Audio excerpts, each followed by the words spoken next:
observed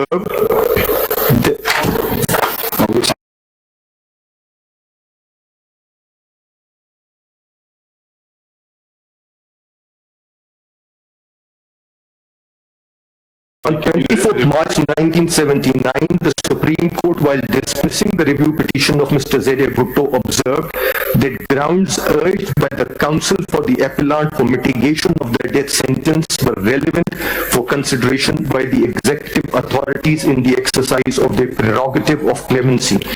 On 26 March, Justice Safdar Shah told media correspondents that the observations of the Supreme Court could not be disregarded by the executive while deciding the question of implementing the death sentence. On or about 27th March, Justice Maulvi Mushtaq conveyed to me that he happened to meet General Iqbal at a reception who was inclined to accept the version of Justice Safdar Shah.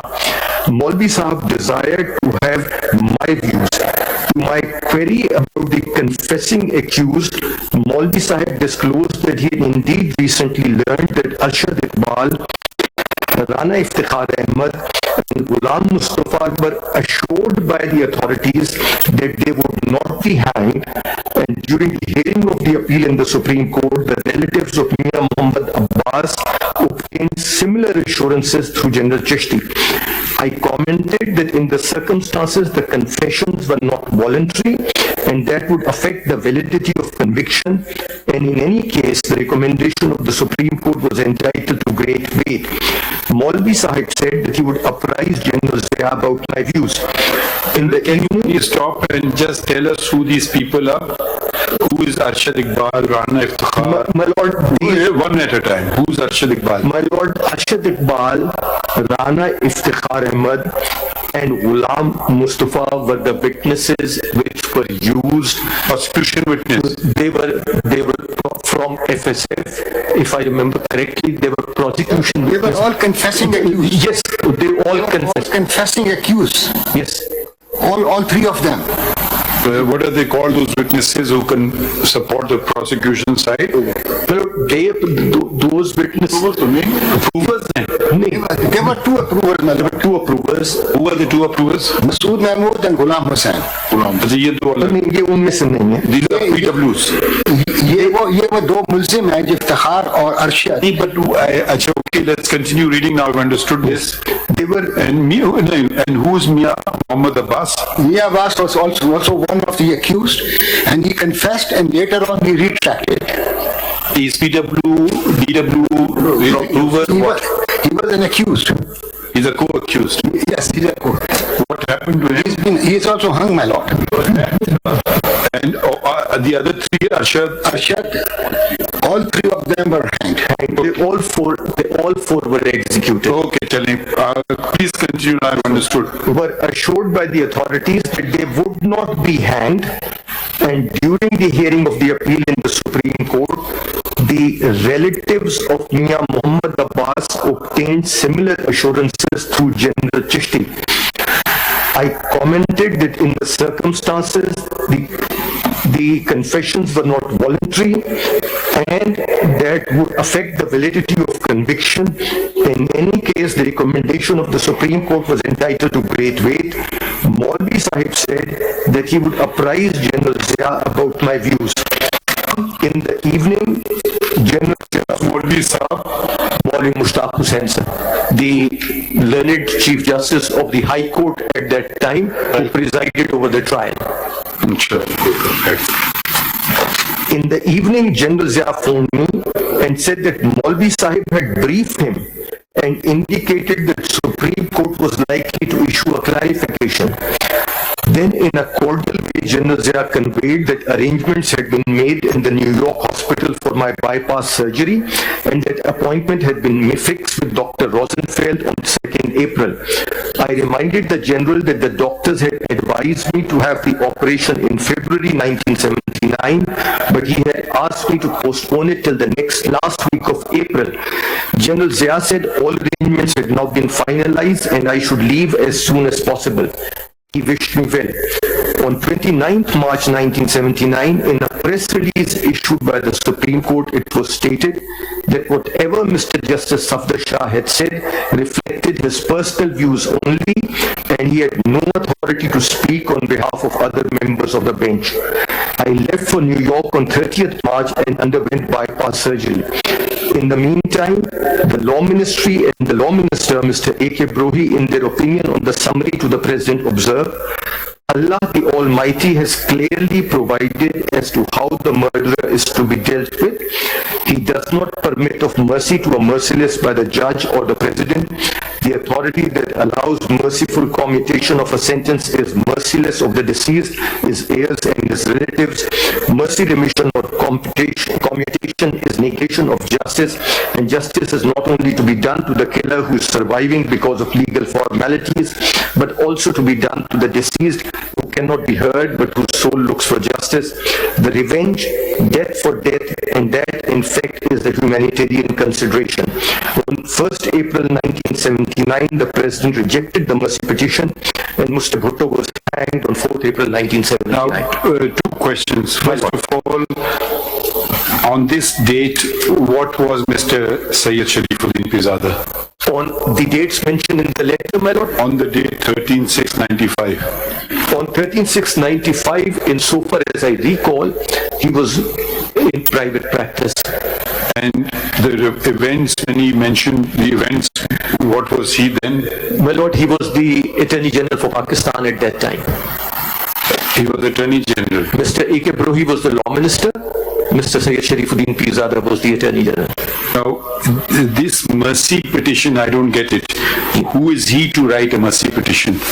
My lord, he did not. It was the mercy petition submitted in the case of Mr. Zulfiqar Ali Bhutto. Who submitted it? My lord, his sister, insofar as I recall, made a mercy petition. He personally did not make a mercy petition. So, who is Mr. Sharifuddin Pirzada writing after 6 years too? Or my lord, this, 95, this, 80, 90, after 16 years. Yes, he is writing in response to a question asked by Mr. Syed Rafi Raza, who was conducting interviews for this book. Mr. Sharifuddin gave him this signed. What is the worth of this document? My lord, only to set the background, nothing else. It's not, you know, there. It took 16 years for him to write this thing letter. It's in similar vein. It is in similar vein. There, the author judge had said something, so it has direct nexus. Yes, but this piece of paper, what is it? Show. Mercy petition was filed by Bhutto. Yes, there were two petitions. If you don't mind, please have a seat. We are hearing amicus, and we will let amicus finish. You can have your say. Please make the old-fashioned way of proceeding was make a point. If you don't agree with anything the amicus says, we'll hear you at your time. Otherwise, we won't make any progress. Tashreef Rakhi Kasuri sahab. There were a number of mercy petitions, insofar as I am aware. You know, what is the worth of this piece of paper? My lord, 16 years after the event, you write. What does it mean? I don't know. This is probably setting the record straight. What record? That when asked by the author of this book in the context of how this was executed, It doesn't change anything. It doesn't because it's much after the execution. Let's forget this. Let's proceed. So, I was only drawing your lordship's attention that this is probably the only other piece of writing, or you may say, which is on the record of one of the persons. Pirzada's conscience did not prick him for 16 years. And my lord, your lordship also has that video testimony, which will show. ये तो अजीब बातें हो जाएंगी ना. We're going to realm completely sort of. It only shows that he was pointing out that If we accept that this has even been written by him, first of all, yes, then why does it take 16 years to write it? So these are too many ifs and the buts here. authenticity of this has recently been confirmed in an article written by Mr. Waqar Rana, who had worked with Mr. Pirzada. You have worked with Mr. Yes, I have. Sharifuddin Pirzada. Yes, my lord. Did he own up to this thing? My lord, I am not aware of this. I am not aware of this. Let's proceed. So, आगे बढ़ें. my lord, yes. My lord, my submission before your lordship is that the four questions as framed by your lordship are already on the record. That was a differently constituted bench, but they are part of the order of 12th of December 2023 as well, where your lordships identify these questions. On page 3 of your lordship's order. Your lordship says, paragraph 6, the first and foremost constitutional and legal points, in addition to those recorded in order dated 21st April 2011 that require consideration are whether the presidential reference is maintainable under Article 186 of the Constitution, whether the presidential reference requires a factual inquiry, and if so, whether under Article 186 of the Yeah, आप बताएं ना, अपना बताएं ना, हमें we know what we've written. My Lord, yes. My Lord, my respectful submission before your lordship is that Mr. Zulfiqar Ali Bhutto was convicted and sentenced to death in view of the judgment of the Supreme Court in PLD 1979, Supreme Court 38. This, my Lord, my submission is that is not to be treated as an ordinary criminal case, because, as I said, it is one of those rarest of rare cases in common law jurisprudence where the sentence having been carried out as a result of a 4-3 conviction, one of the judges in majority thereafter gave a press interview saying that the judgment was obtained under pressure. If that was the case, the principle of nemo iudex in terms of natural justice comes in, and there are two situations in which your lordships have said which will unravel any judgment of any court. One is that of fraud and the other is bias. So if You applying 12.2 principles? I am not applying 12.2, I am applying the nemo iudex principle. That if a person is affected by any consideration except the due process of law and the facts before the case, then the principle of nemo iudex comes in. This honorable court has... Now we are going into the merits. We wanted you to attend to the constitutional My Lord, of this the is- land first. This is the constitutional, the constitutional submission is based on Article 4 of the Constitution, which I say incorporates the principles of nemo iudex. Can we read Article? Yes, my Lord.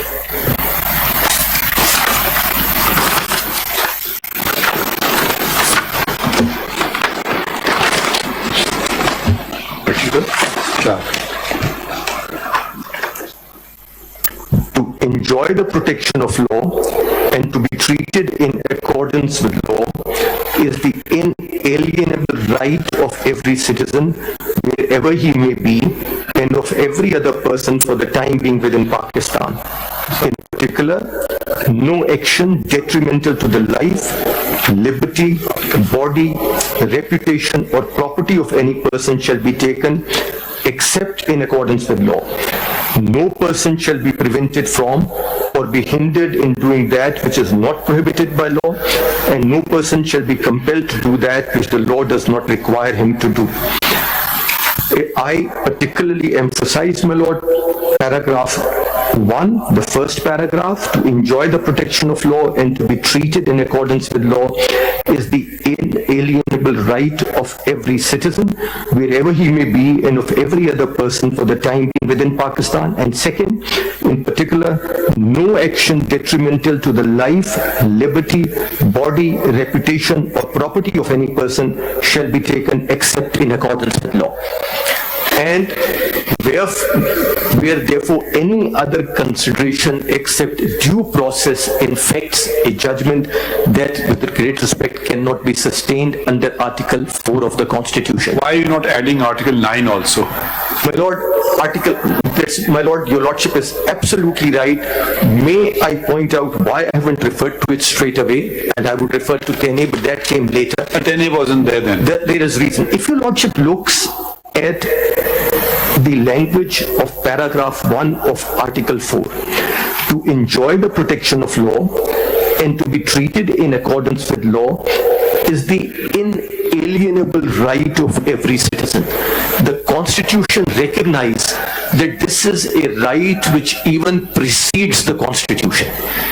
This is a right which is not being conferred upon by the Constitution. This is an inalienable right of every citizen. Contrast that, my lord, with the language of Article 8, paragraph 1, which is the fundamental rights chapter, and that straight away leads us to Article 9. Any law or custom or usage having the force of law, it talks about shall, so far is inconsistent with the rights conferred by this chapter, shall to the extent of such inconsistency be void. Your Lordship is to see the language insofar as it is inconsistent with the rights conferred by this chapter. So over here, your Lordship have rights which are conferred by Article 8 and the chapter on fundamental rights of the Constitution. Your Lordship must see paragraph 2. You are saying Article 4 rights are inalienable rights, and Article 10 rights, which are the fundamental rights, are conferred rights. And So the inalienable rights take preeminence over conferred rights. My lord, Correct? Correct, my lord. And I say that, my lord, the word conferred is used in paragraph 2 as well.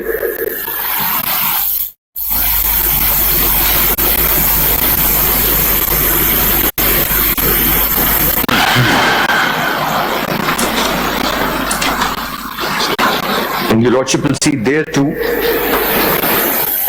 G.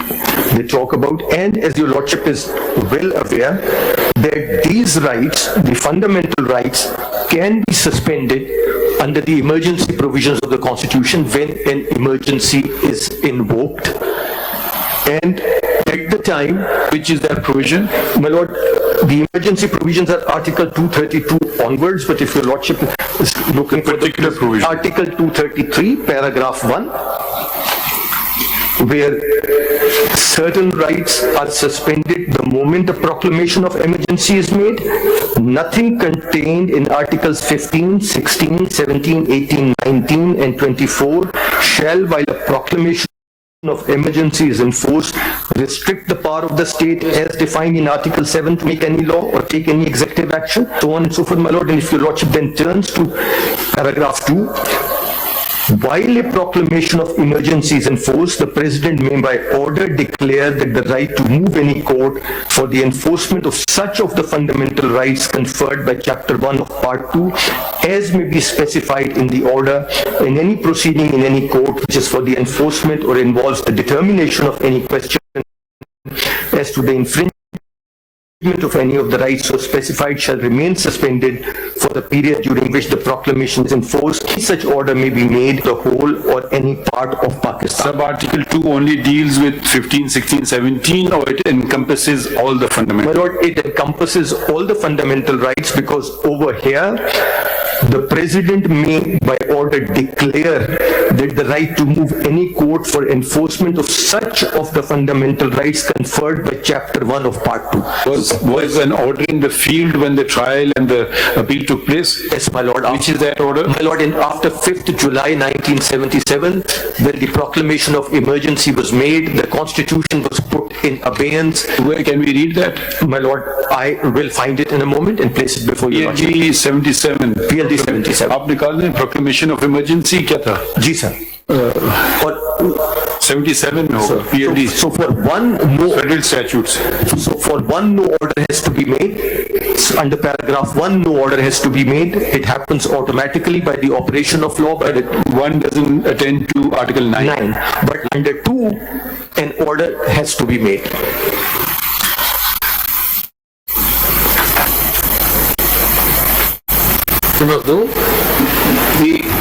Can I take you back a little? I want to understand, what is the question of law that's been placed before us? Is the question of law to revisit a judgment of this court? Or is the question of law that the judgment is to be revisited for two reasons, because one of the judge made a statement, or because the country was passing through a period of deviation? And would that not entail, is that the question of law? No, my lord. The second is not the question of law, it's the first which is the question of law.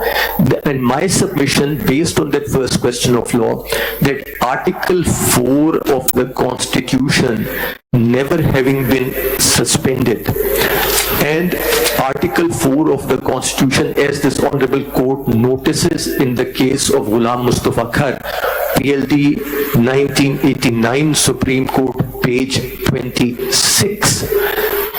This was actually even made a part of the PCO, so even the military regime of that time continued with this article and observed that all these requirements will be observed, that in view of that, any order which has been passed in violation of the due process of law can be revisited by this Honorable You Court. say is because of that interview.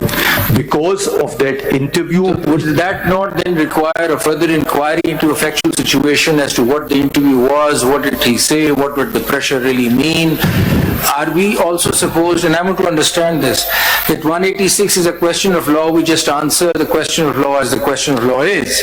Or are we to investigate further that what is the reason for that question of law, that being an interview according to you? Could we go into the interview? Could we then call people, find out what, could we get into this phase of inquiry to answer the question under Article 186, or is it simply a question of law without an inquiry? my lord, it is a question of law that if it comes to light that a particular judgment was a result of considerations other than the due process of law, then that judgment by itself becomes questionable. But this factum that it was otherwise requires inquiry. We can't just simply look at a video and say this happened. What about the other judges? There are a number of judges on the thing. So